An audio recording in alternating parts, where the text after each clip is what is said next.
Hey y'all, it's your legal bestie, attorney Symone, and we have a great episode for you today. So come on in here, let us know where you're watching us from.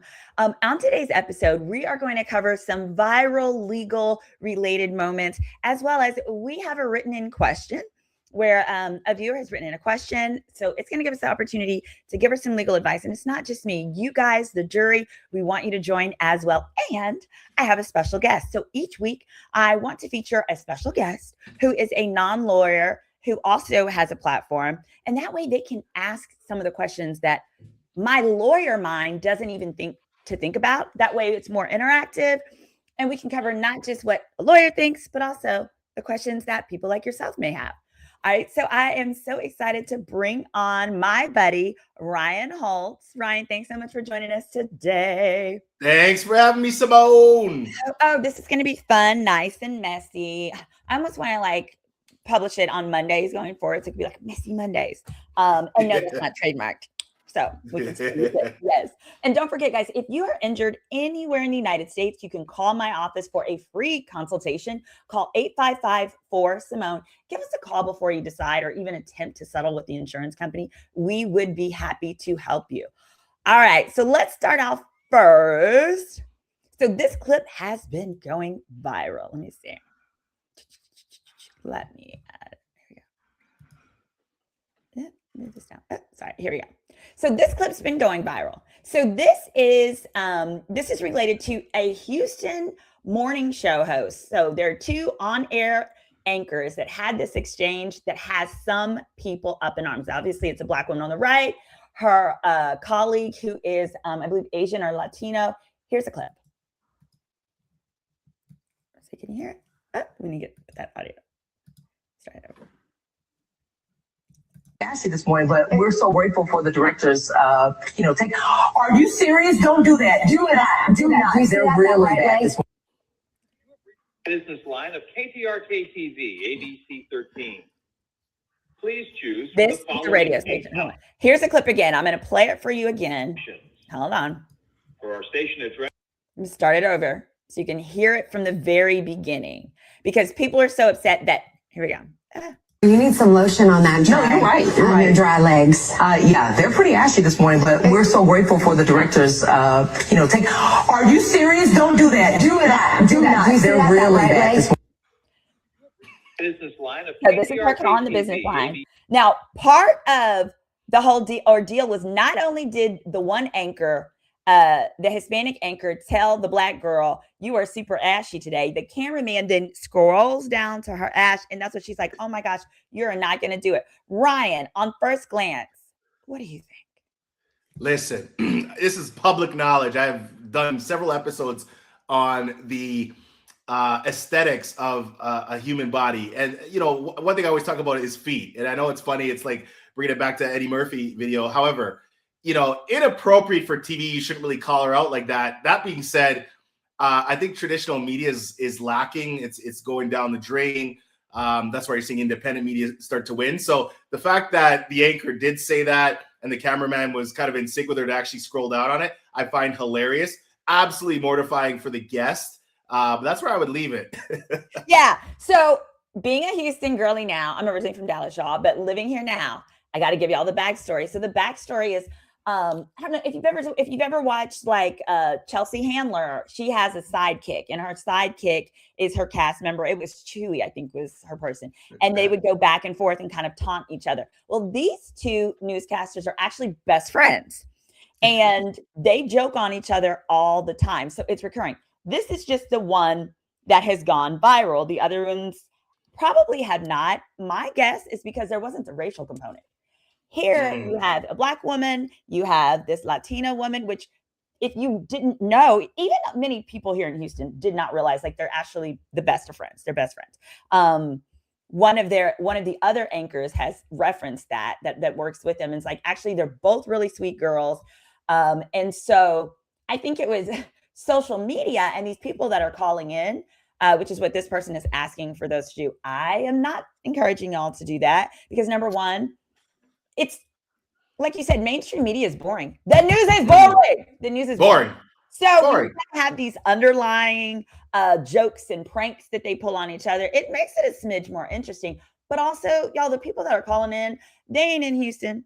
They can't even watch this news.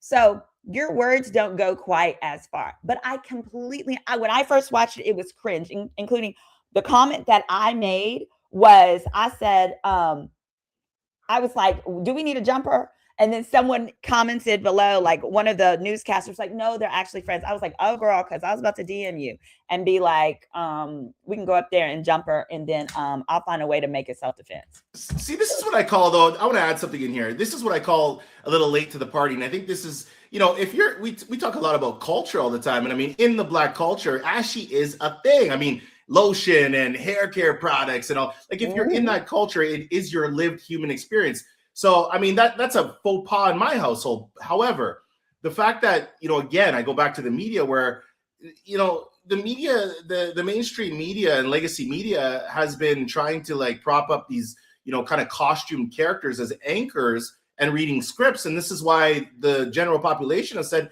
yeah, we don't really want that viewership anymore. If you look to independent media, people are getting millions and millions and millions of views because they're showing up as themselves, ashy as they are, and they're being real humans. So, you know, again, I think that news station should have started doing this before. I don't think you should call your friend out like that, but it makes for good TV. Let's be honest. It did. But I think now they're not going to play those jokes, those type of things anymore. Like, it's just not worth it. The uproar, the upheaval. But I really think if it had been two Black women, it would have been totally different. It would probably would have been presumed that they were joking with one another. I think the opposite was the problem. Yep. Sensitivities. Yes, I get it. All right. Next up. Okay. This is a weird one. All right. So this woman basically is extremely upset. So a maintenance man enters into this woman's apartment while she's naked. And the police say it's not a crime. She calls the cops. Now, I'm going to play the clip for you, and then I'll give you some background. This is the video. She's hollering. I am naked. Sorry. Can you get out? We're not. You're supposed to be out of here. No, I was not. Can you get out? Can you hurry up? I am naked. That's fine. What the He said, hell? that's fine. He said, get out of here. The maintenance guy. They didn't fix anything. They didn't come in here to fix anything. Or doing whatever, they change the filter, whatever they came here to do. Now, insane. There's nothing we can do about that at the moment or anything like that. So did they tell you why they came into my home? Nope. So they can just walk into my home while I'm naked, just without notice. They're saying they knocked it out. But there needs to be a notice. There has to be a notice in order for them to I will enter my home. contact your management and talk to them about that. Contact management. So two strangers can enter my home, whether they say they're maintenance or not. Look at that scream, y'all. Like she saw a rat. Wow. Like she saw a rat. And I'll read the caption quickly. It says, this woman says she was getting ready for work when she suddenly heard footsteps in her living room and panicked after finding two men already inside her apartment. The men claimed they were maintenance, but she insists she never received any notice and had not requested any repairs. She called the cops, but says she was left frustrated when officers told her that no charges would be filed and advised her to take up the issue with management. Baby, let me tell you something. Now, y'all, our buddy Ryan here, who's my co-counsel for today, he lives in Canada. So, you know, his government has some sense. But let me tell you this. I'll tell you this. I know a squatter when I see one. Okay. I know what it looks like when somebody is setting up for a lawsuit when I see it, because these are the ones that I politely decline. First of all, she's naked. If you're naked, who pulls out a camcorder and starts recording people when you're naked? How about you put your towel on? You know what? I can't speak to the local law there, but I am in the real estate business, and you know, we have tons of laws. And number one is you got to do 24 hours notice if you're doing any maintenance. That being said, looking at the video, I see an empty apartment. It looks very sparse. It looks empty. It does not look lived in to me. So this to me seems like it's a setup. I think there's more to the story. But even hearing the way the maintenance people responded, because it's not like the guy just stood there and stared and started walking towards her. Right. He actually left, but he was mumbling something saying, hey, this is supposed to be empty. You're supposed to be out of here. So I don't think he's trying to be honest, I don't think he's trying to do any creepy move. He left, he said it twice, and he was out of there. Yeah, I think she's just a bad scammer. A good 100%. scammer would have clipped out the audio or not only did the scream, but not you would not have been able to hear him say, well, you're supposed to be out of here. Yes. He said that and he immediately walked out. Like you said, there is no furniture in here. Yes. And she's probably trying to set up some type of pain and suffering or this. What do we see? I think we see like a sofa or a bed. But yeah, it's looking real sparse in there. You can even tell how empty it is because when she screamed, it totally echoed. Yes. What happens when you're in an empty ass apartment? So and let's be honest. I mean, you're the lawyer, but universally does not kind of matter what jurisdiction you're in. If let's just say this person was living in that place and some grown man came in and they're naked, I mean, those cops are not going to say there's nothing we can do. Like there's so many things they could do. So again, I think there's more to the story. This is a Temu scam, so to speak. And the cop, I agree with the cops in this one too. So number one, the 24-hour notice thing that you're supposed to give, that's if there are repairs where the tenant is still allowed to be in the property. If you were supposed to have moved out already, they'll have to give you no notice. You're 100%. now overstaying. But also, 100%. the cops were right. In that instance, that is a civil issue. Because if it was going to be a crime, it could have been perhaps burglary. But burglary, you have to have the intent to enter a dwelling without permission. So if you work for the landlord, we don't have a crime. Like they said, hey, that's a civil issue. When they sue you for overstaying your lease, then you can countersue for, I guess, pain and suffering. You probably are going to lose, or the invasion of privacy, or whatever you want to call it. But you're probably going to lose, Missy. That'd be my guess. Facts. I agree. All right, next up, let's see. Let's do. All right, here we go. This one is shared here. So this is. All right, so this is the vehicle. This is the Valentine's Day celebration for basketball player PJ Washington. And the relevancy of this is that PJ has a child with Brittany Renner, who is the superhead of today's generation. You know, remember when there used to be Corinne? She's still there, Corinne Stevens. So Brittany Renner is basically the superhead of the 2020s. And Brittany has a child with him. So she's a lot older than him. Basically, Brittany saw PJ practicing basketball at his university. I think it was University of Kentucky. She saw him there. They exchanged information. They started dating. 5 months later, she's pregnant. I think there's like a 8 or 9 year age gap or so. So she's pregnant. She has the baby, and they've hated each other ever since. But I mean, that's what happens when you have a baby with a stranger. That doesn't go well. But she, throughout social media, has been upset at how PJ spends so much money on his wife, who came, of course, after Brittany. And she feels like he should spend more money on the child. So I'm going to play the clip here. This is the wife showing the vehicle that he got her. Let's see if there's that. I don't want to play any of the noise because I think it's a song that might be copywritten. So this is beautiful. Oh, palatial. Yes. Oh, Yes. so happy. Happy. So some in the comments, let me see if I can find it. I had to block somebody was getting on my nerves. I don't even got comments here.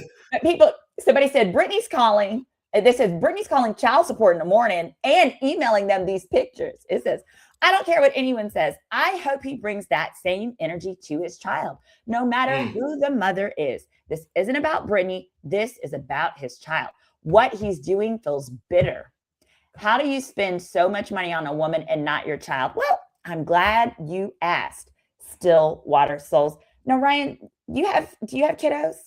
I do. Okay. One king and one queen. Yes. You and queen, and you're married currently, right? I am married. That's facts. Got it. Yes. So you've not had to deal with divorce or any of this kind of shenanigans. Well, obviously, Brittany was the baby mom. They were never married. But specifically, there were multiple comments where people were like, one of the things Brittany has expressed that she was upset about is she said, you spent all this money on that B's car and you haven't even created a bank account for your child. I'm here to tell you, Brittany, you sound stupid. Because Brittany, you can create a bank account for your child. And there's like this exchange here. I can't even find it on this one. But so I made the statement of there's nothing stopping her from making a bank account for the child. And people with Google Law degrees were like, well, I bet his lawyer would have advised him to create a bank account. No, they wouldn't. Where's my gavel? No. No, they won. But okay, let's backtrack this a little bit. Has he been taking care of his child? Has he been supporting his child financially? Well, Do we know I'm this? so glad that you asked. The answer is yes. Yes. I pulled the court records, and he paid her a lump sum, $130,000 at the end of 2024. Mm. Plus, he pays $5,000 a month in child support. Now, Ryan, do you think that's enough to open up a little baby bank account? Mind you, the child is about 4 or 5 now. For a 5-year-old, we're not talking about a high school student that needs an allowance, maybe wants to save for a car. We're talking about a 4-year-old. You want a bank account open for the 4-year-old? Yes. That sounds Okay. so if we do a financial audit on her, I'm sure that money that he's been paying has not been going solely probably to the child. That being said, he's clearly supporting his child. So my thought process on this is that he can do whatever he wants over and above that. I mean, if he's taking care of his responsibilities, I see no issue here. But I do see maybe the mom, the ex, trying to get a little bit of, extra money for maybe some of her own things. That's what I see, to be honest. Yeah, and y'all, I think I'm going to do a deep dive video just on all the crap that they've gone through between the two of them, because it was really crazy. Let me see. I'm going to pull up. Let me see if I can pull up the order that shows the and the internet's in an uproar about this. I see it, right? But again, people are doing their opinions based on 0.001% of the facts that's happening, right? Right. That's why they come here to yes, I know.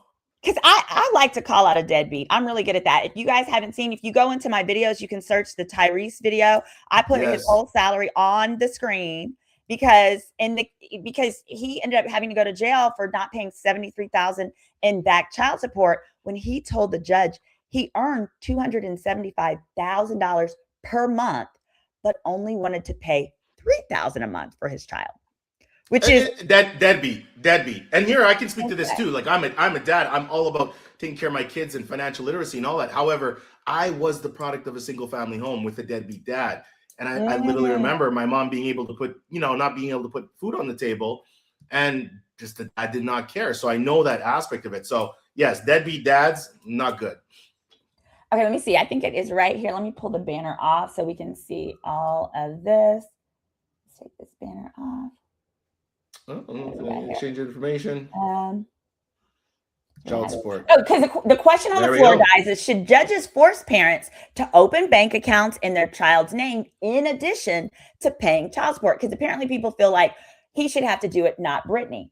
So the support, Here you go, the next page. That's reaching though. That's total reaching. I mean, you have trust accounts. You have, should the judge tell you? Should the judge order how many times a day to eat? And like, come on, right? There's some things that people got to be adults over. That's crazy. Yep. So here you see it here. The child support is $5,500 a month. Okay. Yep. Plus, the next one is he has already paid a lump sum of $130,000. Now, Brittany feels like that's not enough. So she actually moved. Now, this was based on both of them living in North Carolina. She moved from North Carolina to California, and now she's refiled in California, where she's seeking around $35,000 per month. Wow. Yeah. She's not going to get that though. That's just crazy. He's already doing his end of the deal, and that's only the money that we're seeing. I'm sure there's lots of stuff going on that's off the books, in ways. She's trying to get a little bit of a free meal ticket, I would like to say. But again, as long as you're taking care of your kids and making sure they're good, over and above that, I mean, he's also living another life, which he's entitled to. Yeah. I also think a part of this is probably like bitterness of how quickly their relationship ended. They broke up like the month the baby was born. And we know women have postpartum and a variety of things. But also like women like Brittany, I'm going to pick my words carefully. Women like Brittany, and I'm going to say Brittany is a product of her environment. By environment, I mean her trifling ass trailer trash mama. Yes. I'm going to do a deeper dive where I go into that. Her mom is so trifling. There's a video where they're picking up the child. There's an exchange of the child. He's about 4 years old. And the dad, trifling, says to Brittany, "Suck my D," which you should never say in front of your child. The grandma says to him, I would if I could find it. Are you trying to tag team your daughter's man? So there's that. But then the grandmother, her grandmother's Caucasian, the grandma actually sued Brittany $5,000 a month for having babysat her child. So basically, she wanted Brittany's child support, alleging that Brittany convinced the grandmother to move from California, where she was living, to North Carolina to help her raise the grandson. Bitches, you cool? Are you crazy? So I say that to say she comes from a gold digging environment. And I think that when she got ordered to only get $5,000 a month, and this guy's got like a 60 million contract, she was like, wait, what? That was, and she's been struggling financially for a while. She did Basketball Wives. And she was like looking like she was living in her car for a minute. So I think overall, if she was doing okay on her own, she would probably care a little bit less about what's going on here. But and in these situations, let's just point this out. First of all, look at all the untreated trauma that's going on there, and look at the lack of financial literacy that's very apparent. You know, my mom raised me right. She said, "Look, Ryan, when you get out into this world, there's two things that they're holy grail moments. Number one, do not go out and get some girl pregnant," meaning key emphasis, some girl. Number two, do not get a criminal record. If you get a criminal record, it follows you around. You can't move the way you want. And number three, let's make sure that credit is okay. Listen, I remember going on dates in my single days. First question was, do you have nice feet? The second was, what's your credit score? Well, those two incrementally for me, were like, okay, these are like, is this going to continue or is this not? But, joking and not joking, again, sounds like a free ride, but the apple doesn't fall far from the tree, right? But also, I want to remind the ladies that are viewing. So I was on a TV show, a dating show called Ready to Love. And one of my quotes on there that was a little controversial is I said, I don't like dating men with kids unless you're divorced or your baby mama is dead. This right here is why. Okay. I want her to be like, in the guy that I told that to, which is my ex-fiance, he was like dead, like in the ground. I was like, preferably, or cremated. I don't care. The reason I say that is what I found is with dating, I would much rather prefer to date someone with an ex-wife because that woman has closure. She's had the opportunity to be your girlfriend, be your fiance, be your wife, and has found out she don't like none of that shit, okay? And she's out of there, right? It's all wrapped up. Child support is determined. Visitation is determined. So I'm not walking into a situation where he gets his child when she feels like it versus when it's baby mama's situation. That's totally different because that woman doesn't have any closure. And for a lot of women, they have difficulty or they're hurt. Honestly, just hurt that, okay, I've given you this child and I've been with you for however long. And here you go, just marrying this girl you met at the mall. Like, we have a family. You should have at least tried. And so I've seen like a lot of women just really just want, even if the marriage isn't going to last forever, they would like to be elevated from baby mama to wife, to have the experience and to legitimize it. Like I know a lot of women who say, I'd much rather say I was an ex-wife than a baby mom, even though they were both, even if they were both. Of course. Poor poor Brittany. And it's also a respect thing too. I mean, we all want to feel validated. Women want to feel validated. They want to feel that they were in that number one seat. I mean, it is that, right? And sometimes, women, I think, express that differently than other women. Guys express that depending on how emotionally available they are. I agree with you. So I'd have to answer, should judges do that? Hell no. Okay, that's stupid. And lastly, the last thing about, should judges force parents like PJ Washington to open a bank account as Brittany wants? She wants him to open bank account in the child's name. Here's the thing. Who gonna control this account? And how do you know he hasn't done it already? Well, let me go. Go ahead. Let me interject for one second, because here's the thing is that let's say if I'm in his shoes and I'm forking over all this money, I'll be honest with you. I'm all financial literacy. I would open up an account, but I would open up an account for another reason. I want to see where this money's going. I want to see where this distribution's going, right? And then on top of that account, we can talk about a trust account. We can talk about all kinds of accounts. But when my money is going, especially for my kids, I want to see where those transactions are headed. So if I was him, there's no judge that would ever need me to tell me that. That to me is like, forensic accounting 101, right? Mm-hmm. So that's where I stand on that. I think a smart person would want to open up that account. Now, to have a judge kind of like can you be my parent and tell me what to do? That's not a judge's job, in my opinion. Agreed. And it's an overreach. Like, the judge is already a judge. Like, you got to be two adults that can kind of do adult decisions on your own, in my opinion. But also, he may have actually done that, and he keeps the account in his name. They're called UGMA generally, which is a guardian account. It just doesn't have her name on it. So if her issue is, oh, he should have an account with my name on it, bitch, make the account. Nothing is stopping you from taking a portion of the $130,000, some portion of it, putting it into an interest-bearing account. But I'll tell you this as well, final thought on this one, is so I used to represent the New York Giants and some of their players and things like that when I lived in New York. And what a lot of these players do, as soon as their babies are born, they get a life insurance policy on them where they can contribute to it, and then it accrues interest, blah, blah, blah, blah, blah. He very likely did that because when you get those policies, when children are in infancy, they're super inexpensive. You can put as much as you want. You can later borrow against it.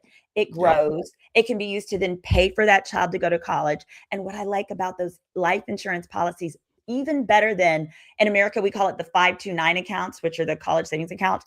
It's actually, in my opinion, it's better to use the life insurance to do that, because under the guidelines of all private and public schools, when they calculate financial aid, they calculate what you've already put in your college savings account against what they're going to give your kid for free, but they don't do that with the life insurance policy. 100%. Life insurance in general has so many tax advantages. I mean, it's a very advantageous for life insurance policies. This is such a big discussion, but I hear what you said. Let's keep it on the messy. Let's keep it on the messy. The next mess that we've got is this one. This is going to be our final viral story. And then we've got the advice question that someone wrote in and needs our help with. Now, I wanted to cover this one because I felt like we were talking about baby daddies and stuff like that before. And as a man, I want your opinion on this because I had a heated conversation this weekend about this. Let's get this clip up. Oh, here we go. Wait. So this is a football coach at Ole Miss, Coach Joe Judge is his name. His last name is Judge.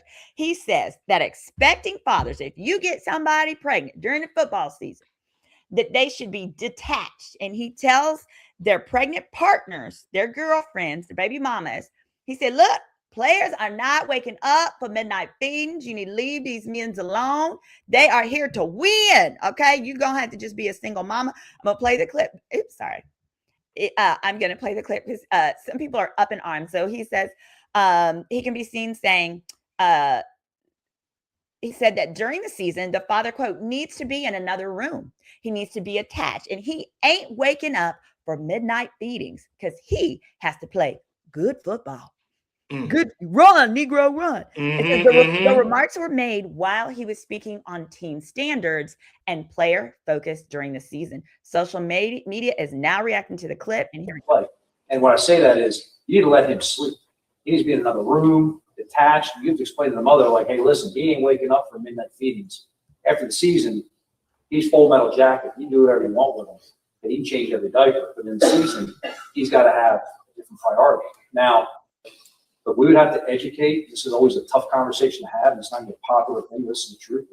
We would have to educate significant others who may have been pregnant during the season or going to have a baby during the season.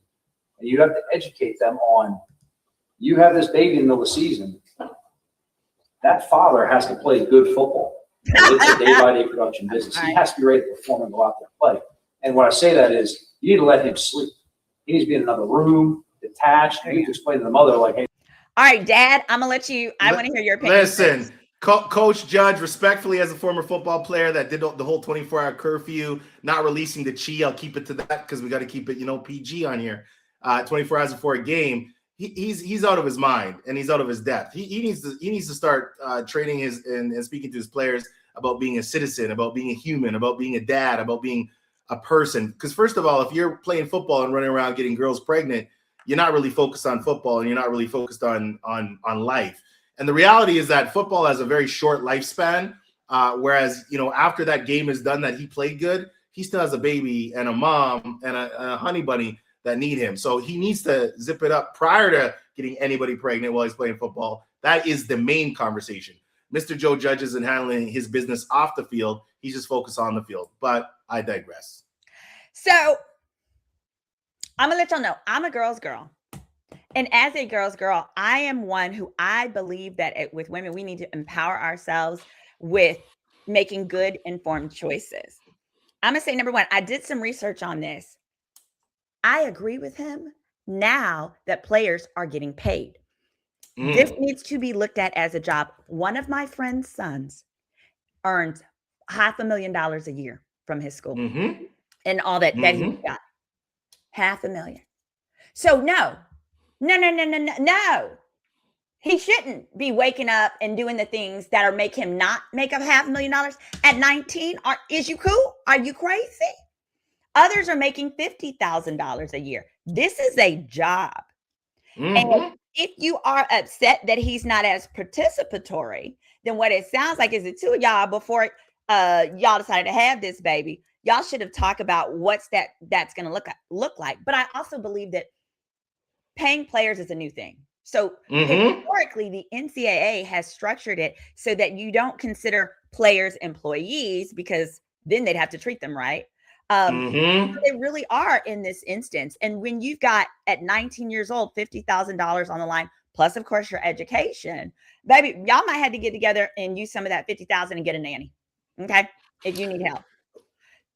It's a bigger question. It's a bigger question, Symone, though. Like, okay, we know you're going to play football. We know this is going to be a contractual employment type of scenario. What are we putting in there? I mean, that person that's going to play needs to know that, well, if I need to, handle my business on the field and make this money, then I also got to handle my business off the field and make sure those parameters are set, right? Because of an employer, wrapping it up, being responsible. Because honestly, he's talking to these people as though they're like married couples. None of these young men plan these babies. Nobody planned these babies. And now that there's so much celebrity attached to it and stuff like that, that a lot of the young girls are like, we'll figure it out. It'll be fine. You're going to make it. And so this is a story. Let me tell you what we were talking about this weekend that kind of had some people up in arms. Again, I'm a girl's girl. And I'm going to tell you, the conversation was this. I was talking about how I've always been a hood lawyer. Like even when I was an undergrad, I was the person that people would come to in college if they wanted some advice on something. My homeboy who was on the team got a girl pregnant and he was upset. He wasn't ready to be a dad and stuff like that. I said, you need to tell her not to have it. He was like, I can't say that. I said, you better. I was like, and so basically what I advised him to do, and I think I was like 17, 18 at the time. I said, you need to be honest with her. I said, you don't even really like that girl like that. I said, you need to show her what her life will look like right now while she still has option. Because this is like, we're like a month in. It was still time where she could either decide for adoption or termination of the pregnancy. But specifically, I said, you need to, because the girl was like, this is what she told him. She was like, well, you can quit the team and we can get an apartment together and we can raise the baby together. And he was like, oh, hell no. He's like, I'm not quitting the team. And she got upset. She was like, what? You're going to make me raise this baby by yourself? He said, if you want it, he said, I'm not ready for a child. He said, I'm not quitting the team. The team is the only way that I have a chance for a future to become a millionaire, to get an education. If I quit the team, I'm out of state. He's an out-of-state student. He's like, if I quit the team, I got to pay $36,000 to be in a raggedy Pittsburgh apartment with you. No, if I quit the team, I'm going home. So, and she was like, well, we can get an apartment together. He said, no, we can't. He was like, I can't, I don't want to live with you. I need to live by the practice facility. He said, listen, this is what it's going to look like. My life is going to keep going and your life is going to be up in arms. You're probably going to have to go home to Philly, move in with your mother, move back into the apartment that's already overcrowded. You're not going to be able to go to parties like at the student union. You're not going to be able to do these things that you enjoy doing. You're not going to be able to just go to spring break. And my life isn't going to be any different. I'll help where I can. I don't make back then. He didn't make any money. Like the players weren't allowed to work. He was like, I have no money, so I don't have anything to give you. When we go to bowl games, we get some cash. I can give you that. He was like, but I can probably come up with maybe, I don't know, $200 a month. But are you going to be able to basically? I was really proud of him. He gave her all those facts. She was livid. She was angry, but she didn't have that baby. My question to you is this, and to the audience. Would you rather that man lie to you and tell you, oh, it's going to work out? Yeah, I'll move in with you. I'm going to quit the team. Yeah. Lie to you during that period while you still have the options? Or would you rather him say, no, like, I don't want to marry you. I don't plan to marry. My life is going to continue, because that's the God's honest truth. What do you think, Ryan? The truth hurts. I absolutely love the fact that he had the cojones. And you know what that taught me about him? And here's where a lot of guys lack more than you think. There's a very big difference between a nice guy and a good man. Run from the nice guy, lock in on the good man. I'll get into that later. However, what it shows me about him is he has something called self-esteem, true confidence. This is what we lack in even our community, is true self-esteem, right? Why, trying to look for validation in the wrong places. He has enough self-esteem and self-confidence and self-worth to be honest. It's very hard to be honest and truthful and say, this situation will be bad. Let's play it out a few months down the road. She might have not liked it, but I guarantee, assuming that she had self-esteem, if we were to talk and have her as a guest right now and say, I know that situation must have been devastating for you. However, looking back, do you think it was the right one? I guarantee she'd say 100,000%. Yes. Okay. Now, Symone, now let's take it a step further, though. Here's what I think about even more. Let's take those two adults, kids, they're young. I think about the baby. Thank goodness for the baby. What kind of life is the baby gonna have? And when we see these poor kids being born, they didn't choose to be born. It was two adults, and look at the devastation that they're thrown into with parents that just are not equipped or have resources to give them a good life. So I love the fact that he said that. Self-esteem. Yeah, the idea, and the truth is, both of them probably would have ended up dropping out of school, because she would have had to go back home to Philly, and you lose credits when you switch schools. She was on a scholarship, just as he was on a scholarship. In fact, I think she might have been on a sports scholarship too. I mean, it was just a whole bunch of nonsense. But that's why I hate when I see on social media and stuff, when a guy tells a woman, I'd like for you to not have this baby, and people tear him a new butthole. It's better that he tells her while she has an option than pretends and be like, yep, I'm going to be dad of the year. And she turned down a scholarship or turned down other opportunities. At least then she could know, hey, prepare my mind to be a single mom. And Symone, I got to say something. I got to say something here. Hold on. As a man, I'm going to say this based on my lived experience. People can go crazy in the comments for saying this.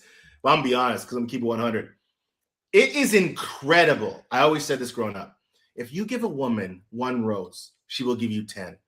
If you are honest with a woman, and I don't care how bad the information is, how devastating it is, if you are honest, every guy would be shocked at how okay and equipped that females are in dealing with the information. It's when you start lying or being deviant that you start getting the monster. Okay, so I always say to people, please just be straight up, be 100, even when you're dating. No judgment. Let's be honest with it. Back in the dating days, I knew that this was not going to be a relationship. I was not trying to run game on this girl and say, we're going to get married after. No, I was like, listen here, mama, I think you're great. I think you're attractive. I think this got about a 24-hour shelf life. What do you think? There you go. Yeah, but I also think that sounds good. Like, women, we say that, like, just be honest with me. But the truth is, a lot of us can't handle it. That's of course. At least initially, and they drag the man so bad. Like, they will post a man. He tried to get me to get rid of my baby. He was telling you he is not going to be a good dad. If you choose to make him a dad, you have every right to do that. But this is your warning. He ain't going to be a good one. But Symone, you know how you're about your ladies. Listen, I'm about the ladies too. I was raised by a woman. I love women, all that. But I'm also about my dudes. And that's why I tell the dudes all the time, listen, don't stay silent all the time. Do control your narrative. Do say, hey, this is why I did say that. This is where guys, sometimes they buckle up and they start doing the turtle thing where they go inward because, I don't, my emotions and this, that. No, it's not toxic masculinity, bro. It's being upfront. It's being honest, controlling your narrative, and showing that you have self-esteem. Everything's going to come back to self-esteem.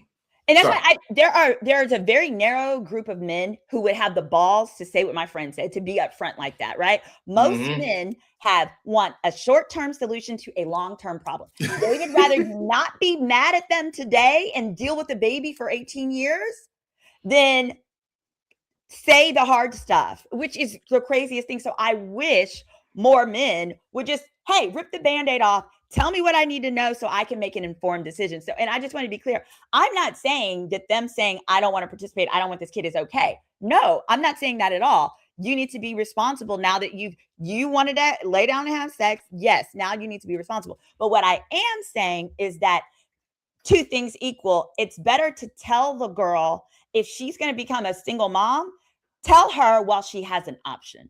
That's all. 100%. All right. Famous quote: "Easy choices, hard life. Hard choices, easy life." The end. Absolutely. Is that illegal? Is that illegal? Is that illegal?